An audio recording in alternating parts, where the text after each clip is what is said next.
conversation with President Macron on the DRC crisis. Do you think that, yes, that could, to some extent, probably our president is too talkative?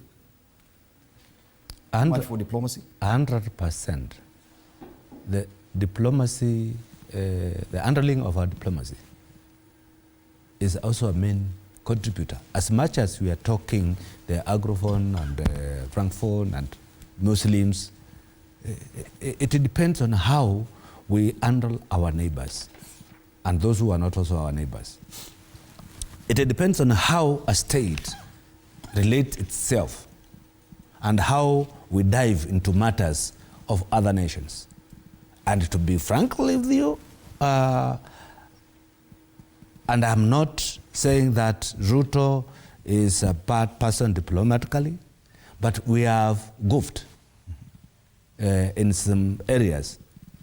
When you look at Congo, DRC Congo has been our highlight, and actually part of their economic success comes from Kenya. And we feed them with everything. They get everything from Kenya. So they are our highlight, Congo.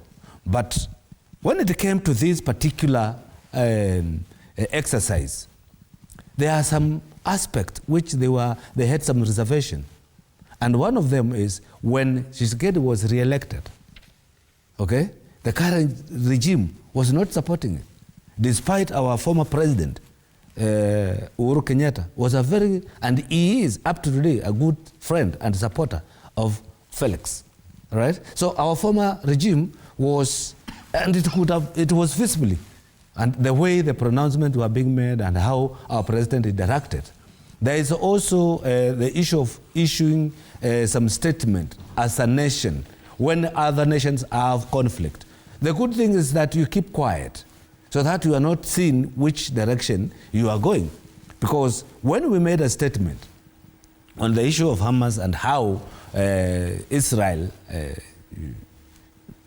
handled their matters, our true colors were seen by the Arab or by Muslim countries. And there are many, including Somalia here, the Arab states. So we ought to relook our relationship with other nations. And when a regime is in power, how do you relate to yourself with other nations? And that's why you see many of attempts, okay, especially now.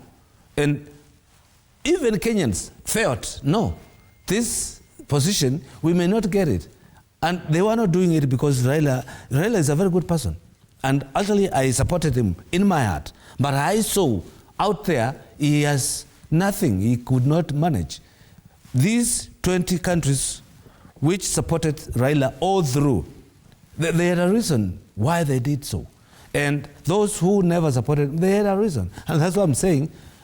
When we forecast or when we saw Raila losing, it's because we counted the countries which will be against us. And the number which we saw then is exactly the number which went against Raila, either through the two candidates or after merging, either through whatever means. But we saw it. And that's what I'm saying. There's a lot of ignorance in Kenya.